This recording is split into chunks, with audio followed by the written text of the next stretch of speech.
Finally got a lovely summer day, and the school across the street is out for the summer. So we've got some nice peace and quiet, except for the traffic, and not too much wind for a change. We've had a stretch of good weather, a little bit too much rain. There we go. But all of a sudden the rain spigot has been, there we go, turned off. Got a little problem here.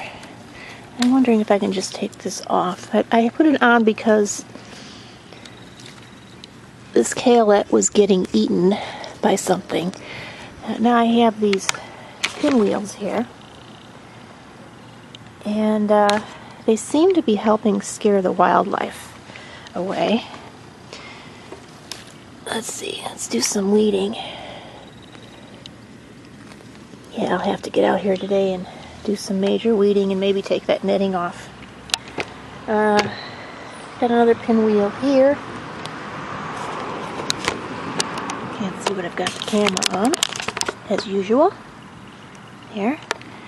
And that's protecting this pepper plant, which got eaten, and this eggplant, which also got eaten. And got some netting over these peppers. These are orchid peppers here. The little ones are orchid peppers. The big one is a bell pepper. And there is my lone tomato plant for this year. Beefmaster. Doing pretty well. Got some flowers on it. Next week we're going to have a stretch where it's going to be in the 60s, which is shocking for this time of year, but hopefully it'll only be a couple of days. All that does basically is stop the plants from growing quickly. And these are my bush cucumbers here, the big ones, and the little ones are Mexican sour gherkins. And I have read up on those. They are annuals in this area, but they do produce quite well, according to someone who lives in Michigan who grew them. And I'm going to train them to go up the trellis here.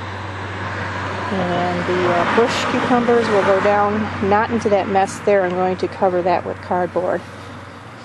But that's where they'll be growing. It says here in small print. They'll probably do what they want to do. And there is a Pike's Peak sunflower, getting pretty big. There's 3 of them in this, so 3 or 4 in this netting here. And they need to stay there for a while because the local wildlife really enjoy them.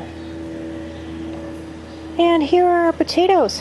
Those are Purple Viking, these are Purple Majesty. And they are getting ready to flower.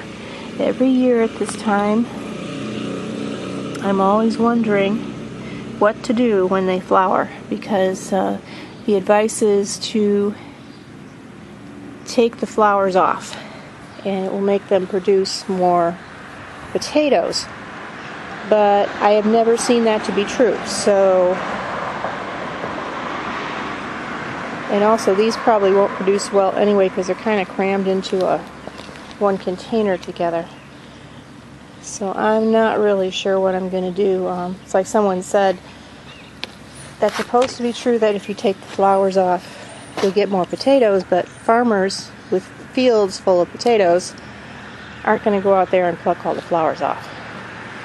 There's a flower on it. This may be either a Purple Viking or a Purple Majesty. I'm not sure which, but these are mixed in here. But yeah, it may not be necessary. And the flowers are kind of pretty. And they do attract bees into the garden. There is a rival pumpkin right there. One of the ones that's doing pretty well. And here, some more Pikes Peak sunflower. And over here, by the composter, got some morning glories, which I'm going to hide the ugliness of the composter. There we go. It's funny because I planted these by the fence when I first moved in 4 summers ago. And every year I fight a battle from April to July, plucking out seedlings. And then I went to plant these, and only, out of all the seeds I had, only about 8 came up. I believe this is Scarlet O'Hara here. And further down, let's see, 1, 2, 3, 4, 5, 6, 7, 8, 9. Well, there's 9 of them. Excuse me. And I accidentally killed one last night, so there were 10. Still not great. Over here, I believe, is a blue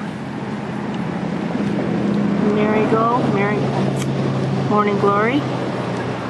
And excuse me, sun's on here and I cannot tell what I am focusing on. There we go. Okay. I believe these are the blue Morning Glories here. And yeah, so maybe we'll be able to cover at least part of the composter. Got a columbine that came up by itself. Let's see here. Can I do this? Come on. And there's another rival pumpkin right there. Let's see how we're doing here. Another rival pumpkin.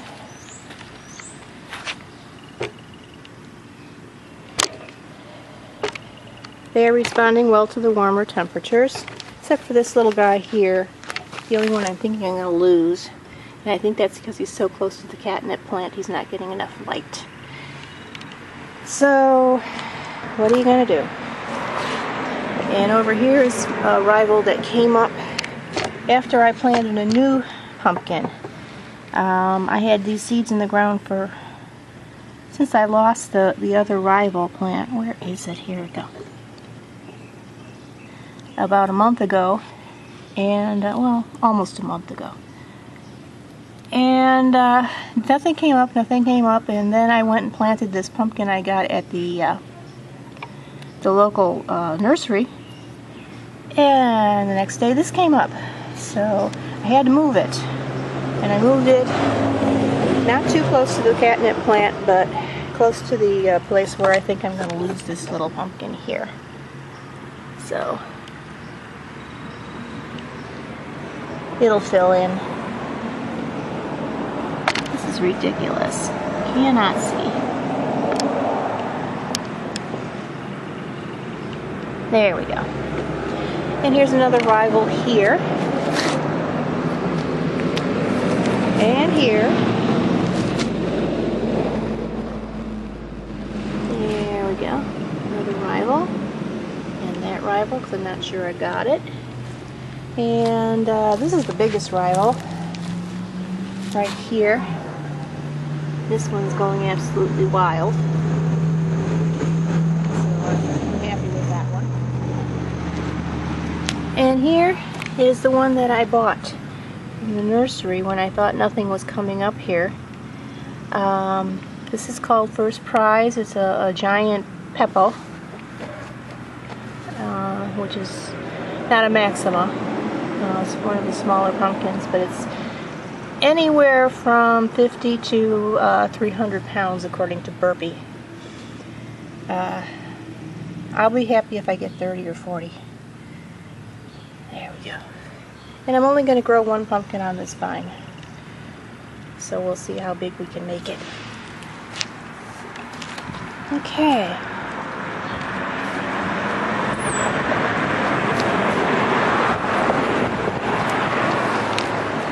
Alright, over here we got those strawberry Sunday whatever sunflowers. And this is Big Moose. Big Moose is a maxima, I think.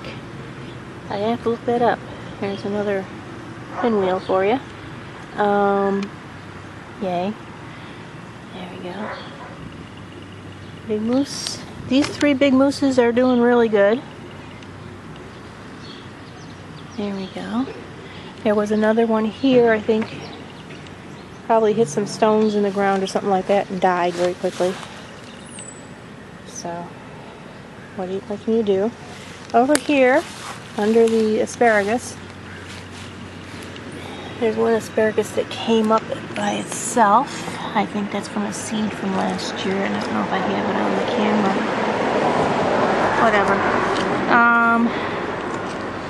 Let's see here. There we go. That little plant there, those are squash from the sweet dumpling squash that I planted. And they're coming up, so let me put the lens right on it and see if I got it. I cannot tell.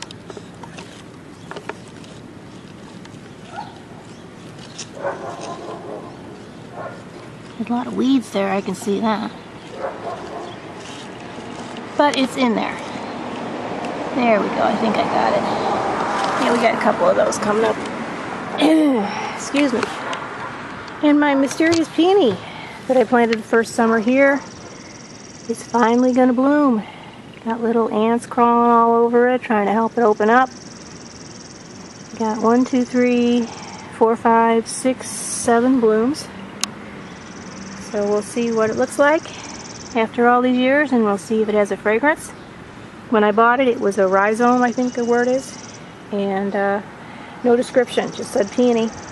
Came in a plastic bag, and I just plopped it out here and didn't think much about it, and came back every year but never bloomed. And now finally it's blooming. And I've got a little ants eating all the wax off of there so it can open up. And anyway, there's the garden. A little bit expanded this year, so as far as it can go. And maybe another foot to the west, but that'll be it. So, yeah, that's all for this week. I'll see you next week.